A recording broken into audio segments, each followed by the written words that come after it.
Hi friends, एक बार फिर से आपका स्वागत है आपके अपने YouTube channel unique academic institute में।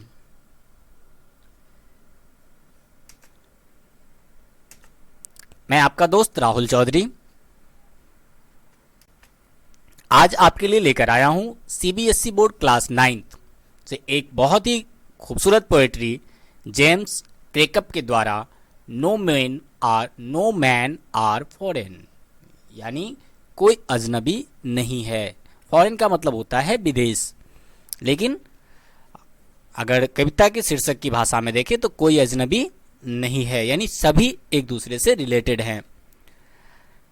अगर जेम्स की बात करें तो जेम्स का जन्म 23 अप्रैल 1918 को इंग्लैंड में हुआ था, यानी 23 अप्रैल 1918 को हुआ था, और उनकी डेथ 10 मई 2009 को हुई थी एंडोरा नामक स्थान पर। ठीक है दोस्तों, और अब देखते हैं कवि की यह सुंदर सी कविता।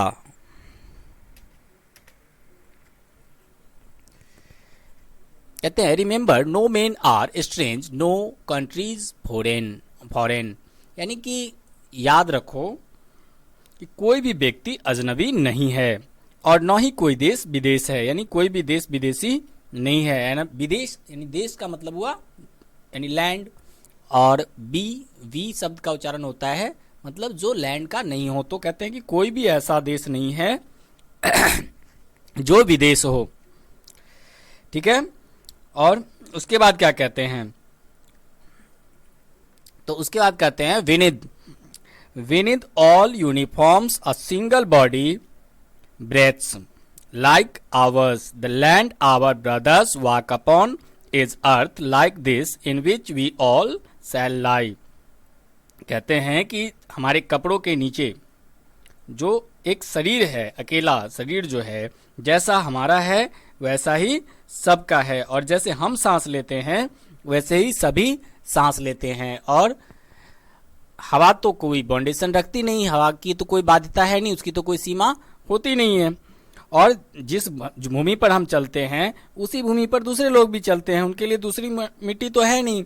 उसी जमीन के टुकड़े पर हम भी चलते हैं और उसी जमीन के टुकड़े पर वो भी चलते हैं, तो उनका भी वैसा ही है और बिल्कुल वैसा ही है। इसी के नीचे हम भी लेटेंगे और इसी में वो भी लेट जाएंगे।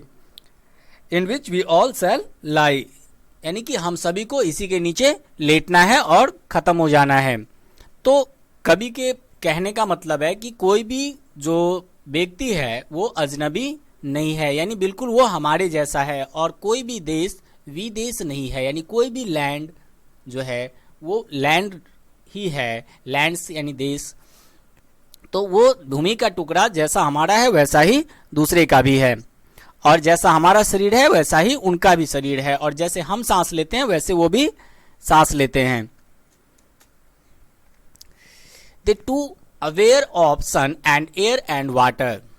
अब बिल्कुल सीधे शब्दों में कह रहे हैं, जो कहते हैं सूर्य और हवा और पानी, यानी aware of sun air and water, यानी सूर्य हवा और पानी को जानते हुए।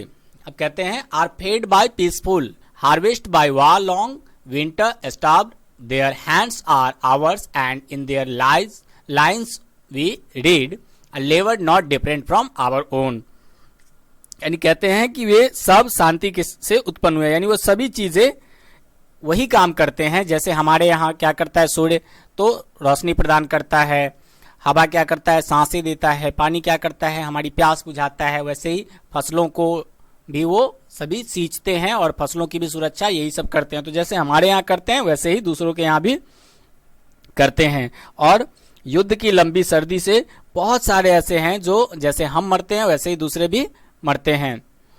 तो ये सारी चीजें जो है हम में और दूसरे लोगों में कॉमन है। कहते हैं कि देयर हैंड्स आर आवर्स, जैसे उनके हाथ हैं वैसे ही हाथ हमारे भी हैं, और and in their lines we read a लेवर not different from our own, और कहते हैं कि और उनकी लाइनों में हम मेहनत को पढ़ते हैं और वो हमारी मेहनत से अलग नहीं है। जैसे हम मजदूरी करते हैं, जैसे हम काम करते हैं वैसे वो भी काम करते हैं।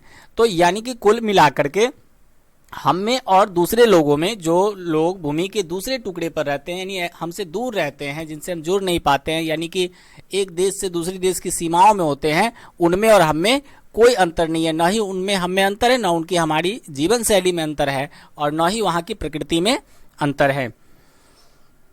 कहते हैं remember they have eyes like ours that wake or sleep and strength that can be won by love in every land is common life that all can recognise and understand.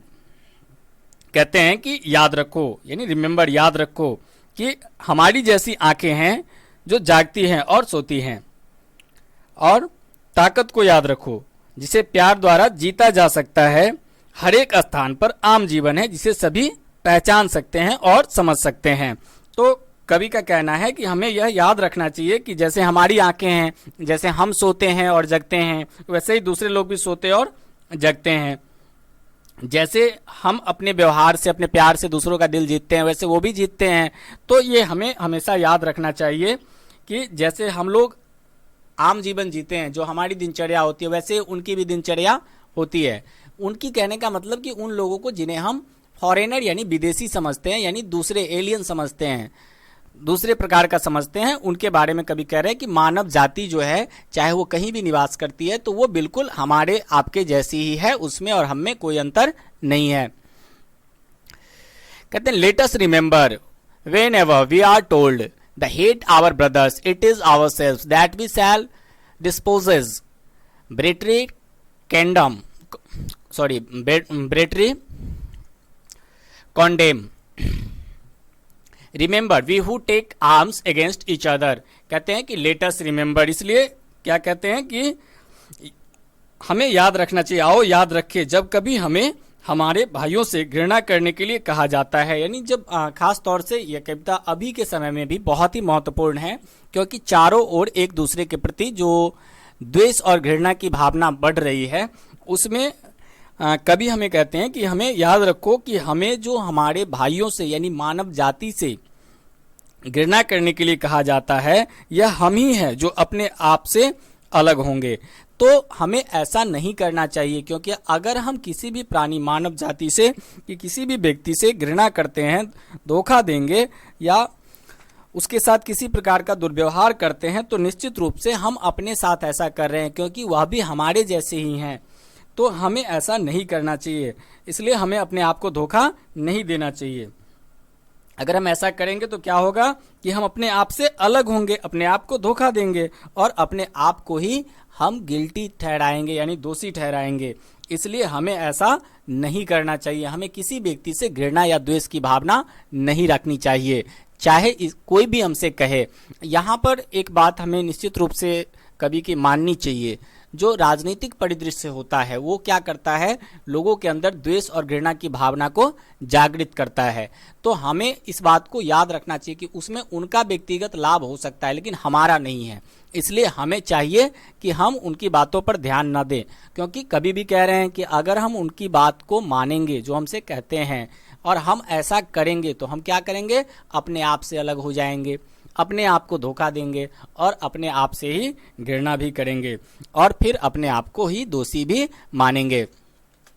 उसके बाद क्या कहते हैं कभी देखिए, remember who takes arms against each other it is the human earth that we defile our hells of fire and dust outrage the innocence of air that is everywhere our own remember no man are foreign and no countries strange। कहते हैं कि याद रखो हम जो एक दूसरे के विरुद्ध हथियार उठाते हैं, यानी एक दूसरे के विरुद्ध जो हम युद्ध करने के लिए, लड़ने के लिए, झगड़ने के लिए हथियार उठाते हैं, उस द्वारा हम पृथ्वी को क्या करते हैं, डिफाइल करते हैं, यानी गंदा करते हैं। हम लोग उसको गंदा करते हैं, दूषित करते हैं और हमारे द्वारा लगाई गई आग और धूल हवा के सीधेपन को, यानी हवा की जो शुद्धि है उसको क्या करती है, वो अपमानित करती है, उसको भी दूषित करती है। हम जो हथियार उठाते हैं एक दूसरे के खिलाफ तो क्या होता है, वातावरण दूषित होता है, पृथ्वी दूषित होता है और वैसे ही जब हम आग लगाते हैं, हमारे द्वारा लगाई गई आग से भी हवा दूषित होती है। और जो हमारी तरह जैसे हर एक जगह पर हैं, जो लोग हमारी ही तरह हैं और दूसरी जगह रह रहे हैं, हमसे थोड़ा दूरी पर रह रहे हैं, तो वो भी हमें हमेशा याद रखना चाहिए कि कोई भी व्यक्ति न तो विदेशी है और न ही कोई देश जो है वो विदेशी है, यानी कोई भी व्यक्ति न ही अजनबी है और कोई भी भूमि का टुकड़ा हमसे अलग नहीं है।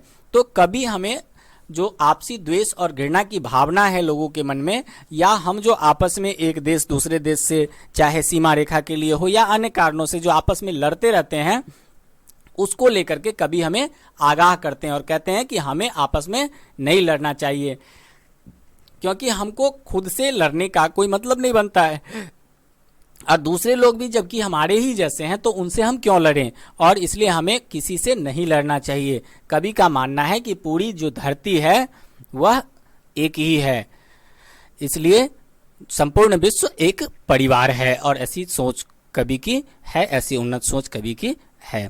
आशा करता हूं दोस्तों कि आपको हमारा वीडियो जरूर पसंद आया होगा। अगर आपको हमारा वीडियो अच्छा लगा तो इसे लाइक और शेयर करना ना भूलेंगे। तब तक के लिए गुड बाय।